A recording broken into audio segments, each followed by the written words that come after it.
Hello friends, Namaste, Sat Sri Akal, Adab. Welcome to my another YouTube video. I hope you have gone well through my first video, which was based on the basics of sentences.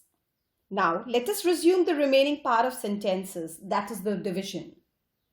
In the yester topic, I told you that the sentences are divided into two broader categories. First is the structural division, which I'm going to take in this particular video, and the second one is the functional aspect.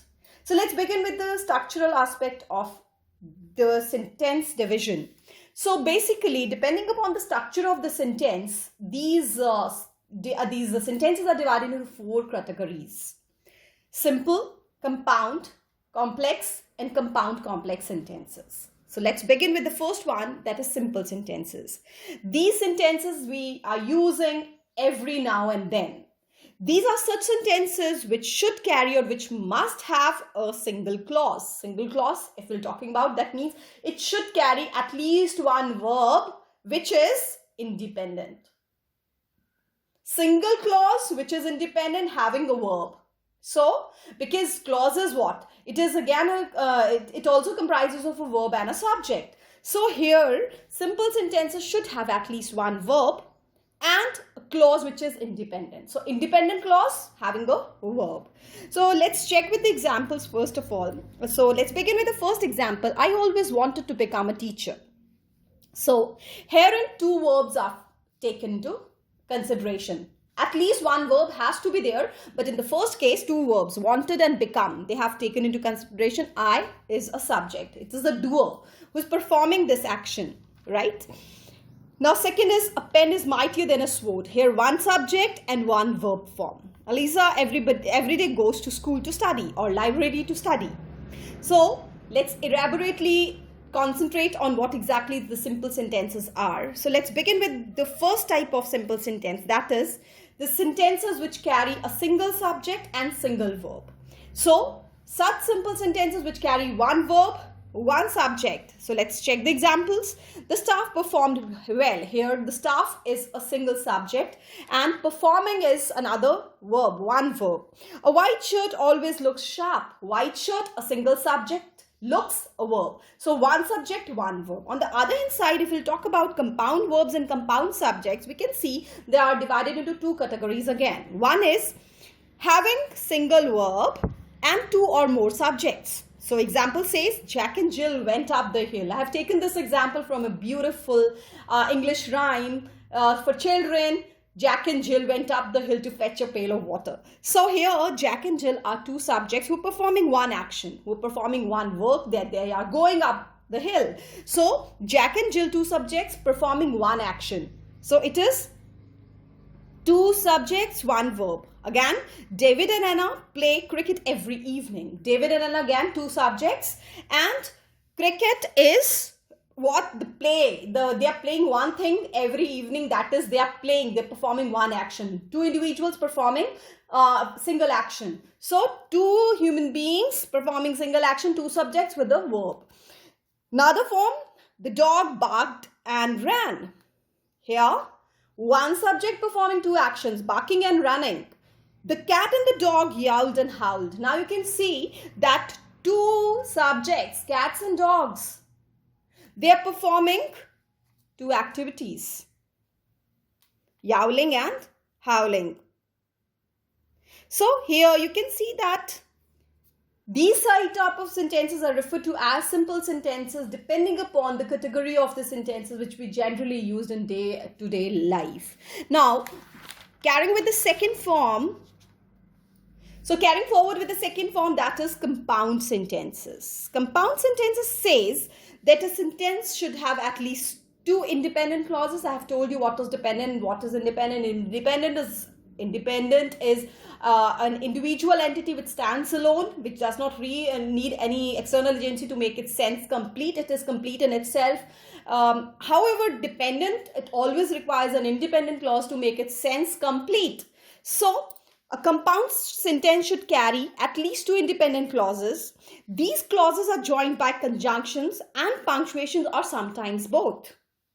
And Moreover, these type of sentences, they are like when they are joined by two independent clauses, these two independent clauses should be interrelated. That means they are displaying some interrelated idea or thought. Let's check the example. I really need to go to work. This is one independent clause, right? The second one is I am too sick to drive, another. So two independent clauses and how they're joined. One is comma, a punctuation mark, and the other one is but, a conjunction. So as I have told you before that it is joined two independent clauses, one and the second one. They are joined either by a comma or a punctuation mark, or by a conjunction, or sometimes both. So herein both things are taken into consideration, a conjunction as well as a punctuation mark. So the next example says he ran out of money, so he had to stop playing poker. Again, everyone was busy, so I went to the movie alone. They had no ice cream, left at home, nor did they have money to go to the store. Cats are good pets, for they are clean and are not noisy. I always wanted to become a teacher and she wanted to become an engineer. Again, two independent clauses. One is this, another one is this, and they are joined by a punctuation mark and a conjunction. So herein again, both the things are taken into consideration, and such type of sentences when independent clauses are joined by conjunctions or prepositions or both, they refer to as compound sentences. Now, the third category of sentences are complex sentences. Complex sentences says that a sentence should carry an independent clause and one or more dependent clauses. Fine. And as I've told you, independent clause stands alone. It depends upon the independent for making its sense complete. So let's check what exactly a complex sentence says. Stay in the bath.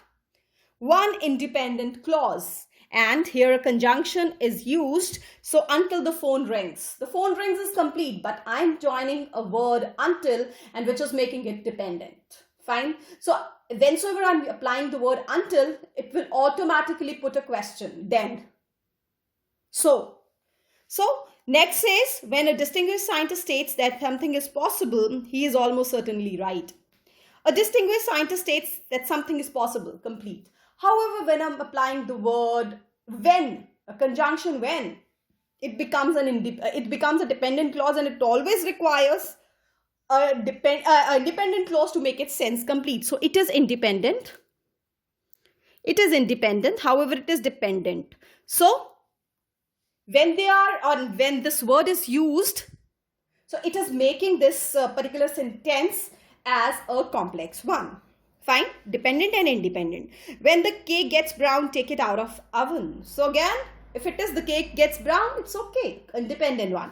But I'm applying when, so it will become a dependent clause, and it always requires an independent clause to make its sense complete. And thereby, both the things, one thing is very important, that interconnectivity between the sentences is very important, because one is just a question and another one is answer to that particular question.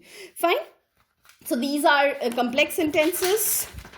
Now, this last category of sentences in this particular functional aspect, this structural aspect, is your compound complex sentences.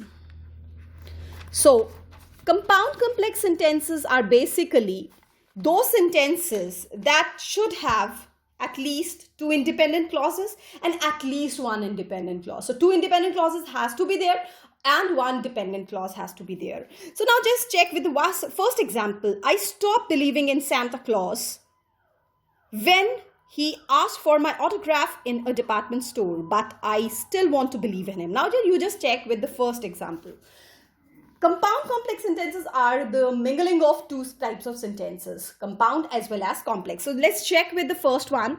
I stopped believing in Santa Claus. First, it's a independent clause. I'm applying it when. It automatically becomes an independent clause because it is always seeking an answer. So it is an answer for this. When he asked for my autograph in a department store. So when he became a fan. So when he asked, so I just lost a belief in Santa Claus. So the first part is a complex part. And now you can check that the second part, I still want to believe in him. It's an independent one. Now it is joining with a conjunction and a punctuation mark. So it will become a compound sentence. So now when we just put it together, it will become a compound complex sentence. So it says the two independent clauses. First independent clause is this one. Second independent clause is this one. And this is a dependent clause which is starting with the verb, with the word when. Fine. So now mingling makes it a compound complex sentence. Next we say, we won the game but my uniform was muddy because it rained the entire time. Sarah cried when her dog got sick, but he soon got better.